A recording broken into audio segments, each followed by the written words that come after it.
Good evening, my lovelies, and welcome. I'm Lady Creepypasta. Once again, thank you for joining me this evening, my dears. We have another tale from Creepypasta Wiki by author Jake Wick. But before we begin though, I would like to thank all my dark family members on Patreon for their continuous support and generosity. Family members such as Danny White, Nicholas Corries, Dawn Fritzwater, Cyanide Jack, Melissa Perez, Honey Santiago, Oliver Dace, L. Andrew Augustus, Dana Fringer, Stephen Aguilera, Tay the Floof, Laura Seta-Penry, Bill Thornsley, and everyone else listed in the description below.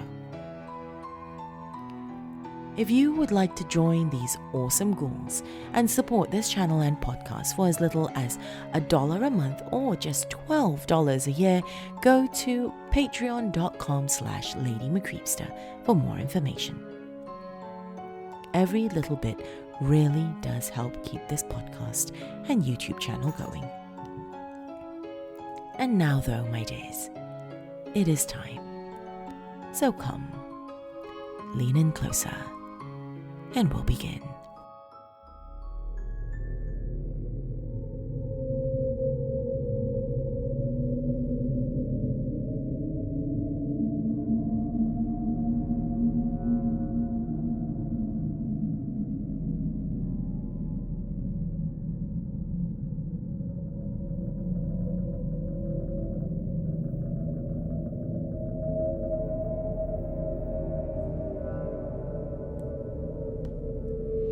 The following is a written confession obtained by the FBI, which has been leaked to the public. Reader discretion is advised. Our mission: to give young people a chance to experience adulthood. Man, they almost make it sound noble.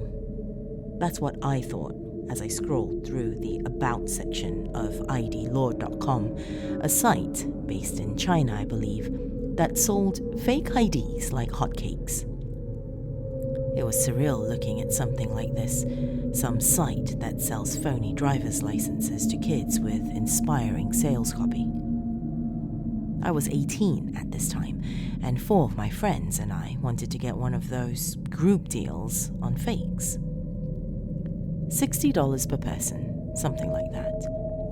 If you went solo, it was north of 100, and since all of us were on board, we thought, what the hell? After doing some research on some shady sites on how best to concoct the info on your fake, I was ready to place my order. Step 1. Use your real first name, but a fake last name. This means that a bouncer won't toss you to the curb after your friends have been calling you Jake the whole time in line, even though the name on your ID says Fabio or some shit. The fake last name, well, come on, no need to explain the reasons for that. My real name is Jake Dalton, so I use the name Jake Norman on my fake ID. Step 2. Use the age 21. Though it's generic, it's a common age, and there are lots of people who are in fact 21. No need to stretch your age. Step 3. Your picture. Make sure there's even lighting. I actually once knew a guy who got busted because on his ID, half his face was covered in shadow. He had no idea, and why would he? He was a stupid 16-year-old. Step 4. The signature. Just make it look like you're not in kindergarten. Oh, and make sure it's the fake name you came up with and not your real name. Step 5. The address. This trips some people up. Some people make up a completely fake address, but then they don't remember it when a suspicious bouncer asks them. Instead, use your actual house number so you can remember it. Then make the street a fake one and change the state to whichever state your ID says. Okay, easy enough. So, I got my fake ID in the mail. checking the mailbox profusely over the next couple of weeks to make sure my parents didn't intercept my package. And it looked great. I live in Asheville, North Carolina, and my fake ID was a Tennessee's driver's license, the state which borders mine.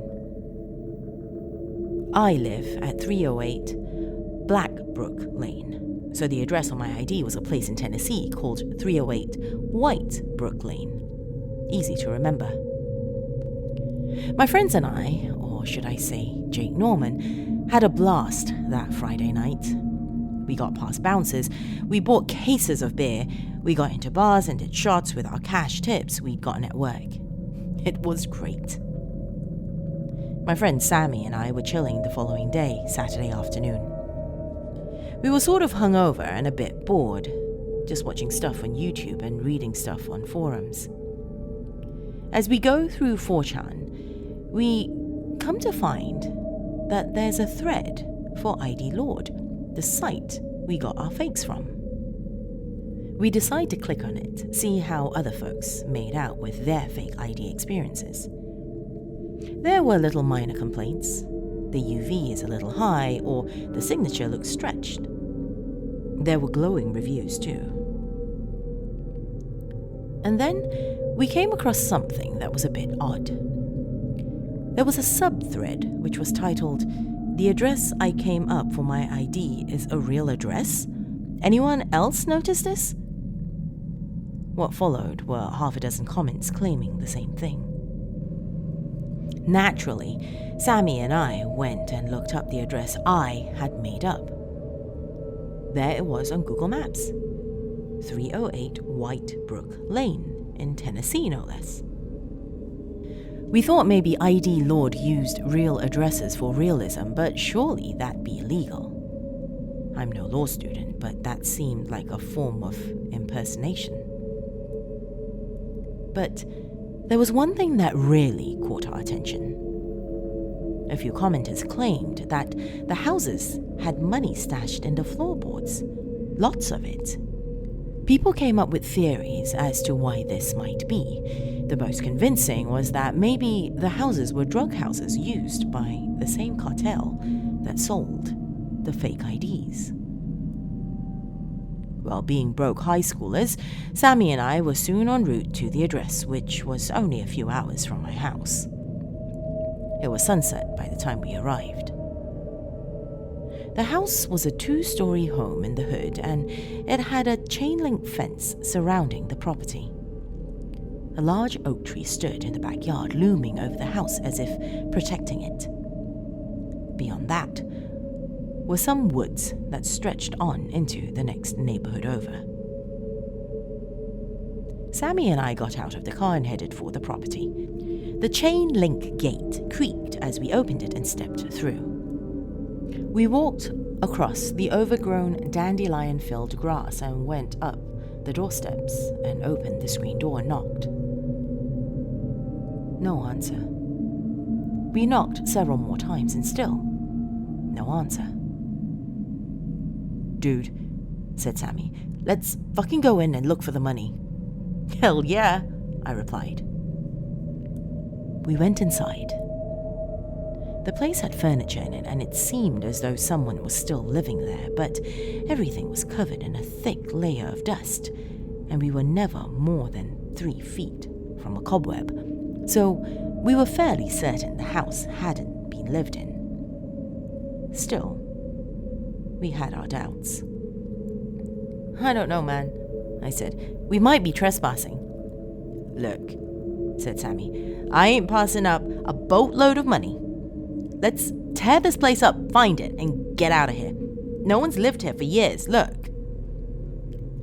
Sammy ran his fingers across a mantle, displaying the wad of dust that had snowballed onto his fingertip. "See?" Yeah, I replied. "All right, let's get to it." We tore the place up. Threw up couch cushions, rummaged through drawers, peeled away molding, put holes in the walls. It was dark now, and we were about ready to give up and just go home. That's when we heard something.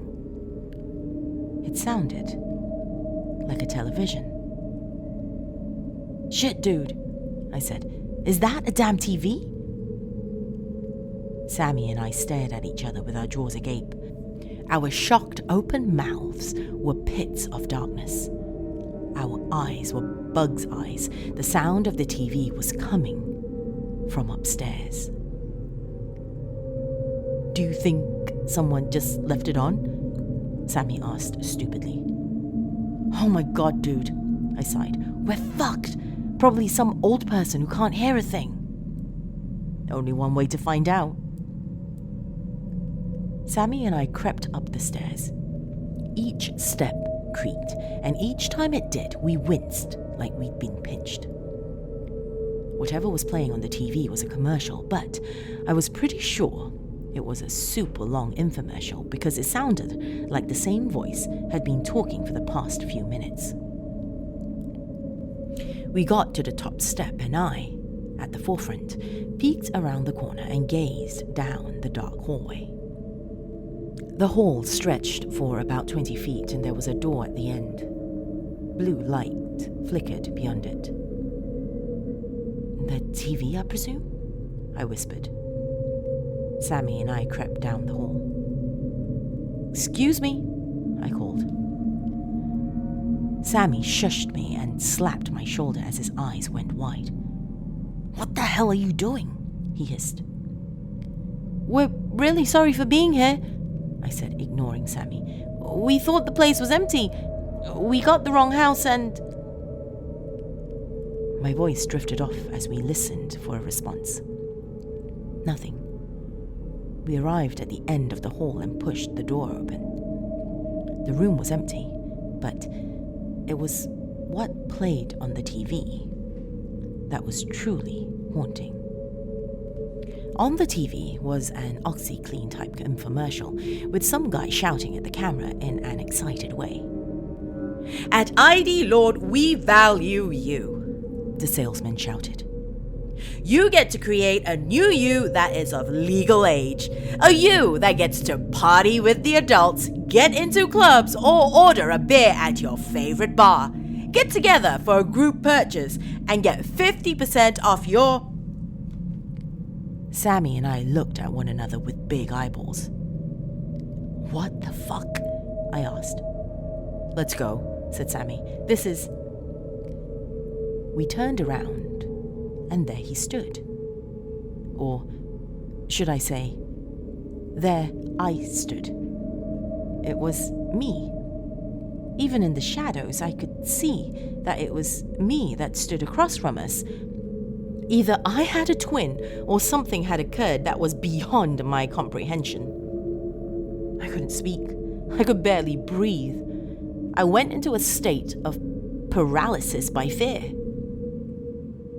Me, the other me, wore the same clothes I'd been wearing in my fake ID photo. The hair, that was the same too. Something else matched too. The facial expression. When I had gotten my photo taken, I just gave a little half smile, and that was the expression the other me had plastered on his face, unmoving, unblinking, not even a twitch. Who are you?" I said. Still holding the same facial expression, the other me spoke. "You know who I am." You're me." "No, you're Jake Dalton." "Yeah, I'm Jake Norman. I was going to pay you a visit tonight, but it looks like you came to me." Before Sammy or I could do a thing, Jake Norman lunged for Sammy. My evil clone pounced on him like a tiger and bit into his neck. My God, the gargling noise that erupted from Sammy's throat. That mix of screaming and bubbling blood. "Sammy!" I shouted. I tried to pull Jake Norman off him, but the clone was firm as a statue, and pulling on him was like trying to uproot one from the ground. I backed away and got ready to run, just as Jake Norman lifted his blood-stained head and glared at me. I shrieked and booked it towards the stairs, I glanced over my shoulder just in time to see the other me roll onto his back, prop himself up, and proceed to spider walk after me. I flew down the stairs. The other me did that freaky spider walk down the steps faster than any human could do in that position. I yanked open the door, ran to my car, and hopped in. As I put my keys in the ignition, Jake Norman slammed his face up against my window and pressed it to the glass, hissing as he ran his tongue along the glass. I started up the car and sped away. I went to the police immediately. I told the cops to go to the house and they'd find his body. When they did, they found nothing. Not even a bloodstain. I was suspected for Sammy's disappearance. I was eventually exonerated, but everyone still looks at me like I did it. I know what everyone is thinking. They think I'm a murderer. They think I'm gonna have to move, probably to another state. But those are the least of my worries. Jake Norman is still out there, and my God, he's coming for me. I know sooner or later he'll come looking, and he'll find me. Fact is, I would have been better off in prison.